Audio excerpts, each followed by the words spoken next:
இவரது சாதனைகளால் பெண் இனமும் பாரத நாடும் பெருமை கொண்டது. ஏவி பார்க்கலாமா?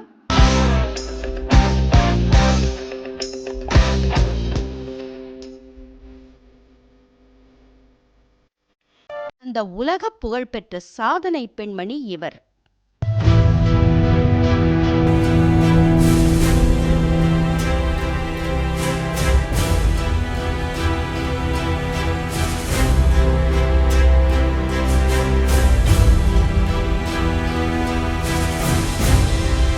எழில்மிகு திருவாங்கூர் சமஸ்தானத்தில் பத்தனம் திட்டா என்ற ஊரில் திரு அன்ன வீட்டில் மீரா சாஹிப் திருமதி கதீஜா பீவி தம்பதியருக்கு 1927ஆம் ஆண்டு ஏப்ரல் மாதம் 30ஆம் தேதி தலைமகளாய் பிறந்தார் இவர்.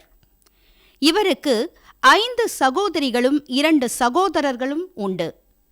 சொந்த ஊரில் கத்தோலிக்க மேல்நிலைப் பள்ளியில் தேர்ச்சி பெற்ற பின் திருவனந்தபுரம் பல்கலைக்கழக கல்லூரியில் வேதியியல் பட்டம் பெற்றார். இந்தியா சுதந்திரம் கூட பெறாத காலம். பெண்கள் பட்டம் பெறுவதே அரிதான காலகட்டத்தில் வேதியியல் மேற்படிப்பு படிக்க வேண்டும் என்று எண்ணியிருந்த இவரை சட்டம் படிக்கச் சொன்னார் இவரது தந்தை. அன்று இவருடன் சட்டம் பயில வந்த பெண்கள் வெறும் 2 மட்டுமே. அவர்களுடன் முதல் இஸ்லாமிய பெண்ணாக திருவனந்தபுரம் அரசு சட்டக் கல்லூரிக்குள் கால் பதித்தார் இவர். இந்தியா குடியரசான 1950ஆம் ஆண்டு பார் கவுன்சில் தேர்வில் முதலிடம் பெற்று வழக்கறிஞராக தனது பணியை தொடங்கினார். தலையில் முக்காடிட்ட இளம்பெண் ஒருவர் நீதிமன்ற வளாகத்திற்குள் வலம் வந்ததை பார்த்து ஆச்சரியத்தில் அகலமான கண்கள் பல.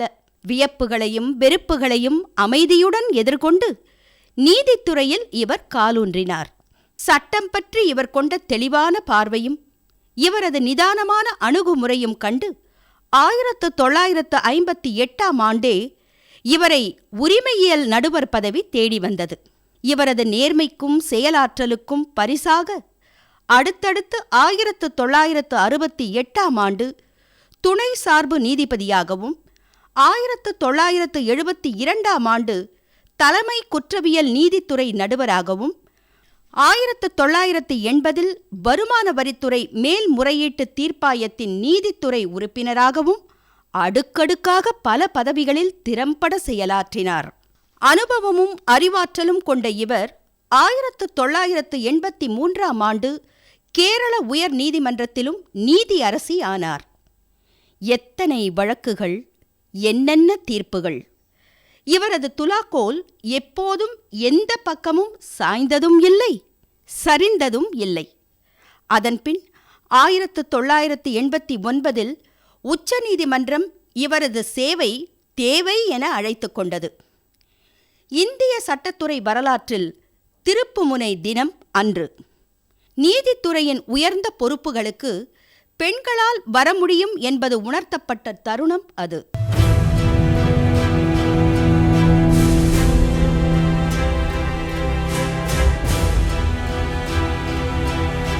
இந்தியா மட்டுமல்ல, ஆசிய நாடுகளிலேயே ஒரு உச்ச நீதிமன்றத்தின் முதல் பெண் நீதிபதி என்ற பெருமையை பெற்றார் இவர். நீதித்துறையின் உயர் பொறுப்பு வகித்த முதல் இஸ்லாமிய பெண்ணும் இவரே. உச்ச நீதிமன்றத்தில் 3 ஆண்டுகள் நீதிபதியாக சிறப்புடன் பணியாற்றி முத்தான தீர்ப்புகள் பலவற்றை வழங்கியுள்ளார்.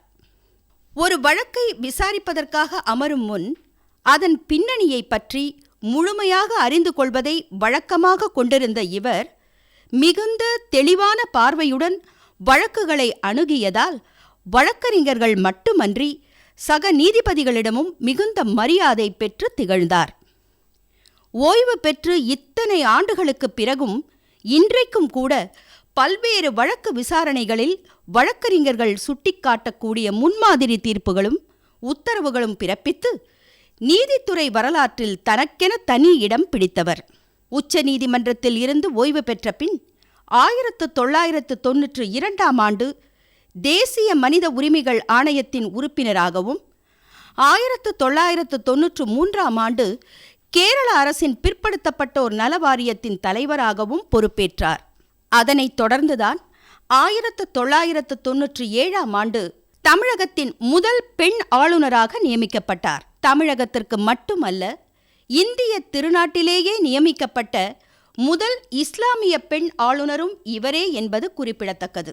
இவரை ஆளுநராக நியமித்த அன்றைய ஜனாதிபதி உலக பார் கவுன்சிலால் வாழும் வரலாறு என போற்றப்பட்ட சட்டமேதை உயர் திரு சங்கர் தயாள் சர்மா அவர்கள் இவரது நீண்ட நெடிய அனுபவமும் திறமையும் இவர் ஆளுநர் பொறுப்புக்கு சரியான தேர்வாக இருக்க காரணம் என பாராட்டினார்.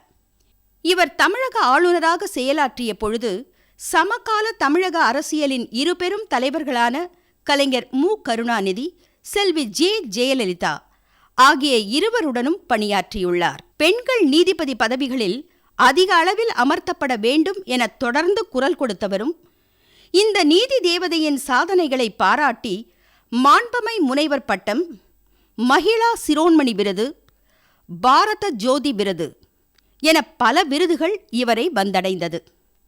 சமீபத்தில் இந்திய ஜனாதிபதியின் முதன்மை பெண் விருதினையும் பெற்றார் இவர். 91 வயதிலும் சுறுசுறுப்புடன் இன்றளவும் திகழ்கிறார். பல பெண்களுக்கு முன்மாதிரியாய் திகழ்ந்து சாதனை புரிந்தவர்தான் சட்டத்துறைக்கும் பெண்கள் முன்னேற்றத்திற்கும் தொடர்ந்து குரல் கொடுத்து வரும் தமிழகத்தின் முதல் பெண் ஆளுநர், இந்திய உச்ச நீதிமன்றத்தின் முதல் பெண் நீதிபதி, ஆசிய நாடுகளிலேயே சட்டத்துறையில் உயர் பொறுப்புகளுக்கு வந்த முதல் பெண், இஸ்லாமிய பெண் வரலாற்றில் பல முதன்மைகளுக்கு சொந்தக்காரரான முன்னாள் தமிழக ஆளுநர், முன்னாள் உச்ச நீதிமன்ற நீதிபதி ஜஸ்டிஸ் எம். ஃபாத்திமா பிவி அவர்கள்.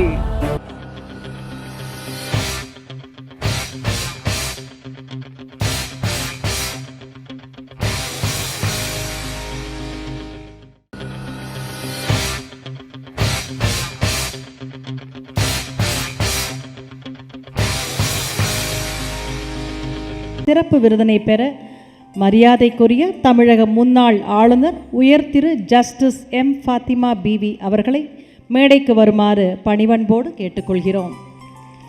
அவருக்கு விருது வழங்கி சிறப்பிக்க நமது சிறப்பு விருந்தினரையும் நிர்வாக இயக்குநரையும் மேடைக்கு அழைக்கிறோம். Mega women lifetime achievement special award for outstanding achievements in the field of law and governance to the first ever female judge of the Supreme Court of India, first Muslim woman to be appointed to any higher judiciaries in the country, first female governor of Tamil Nadu, first ever Muslim women to be appointed as a governor in India, a woman, a many first and a true inspiration. We are truly proud and honored to have you, ma'am.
PV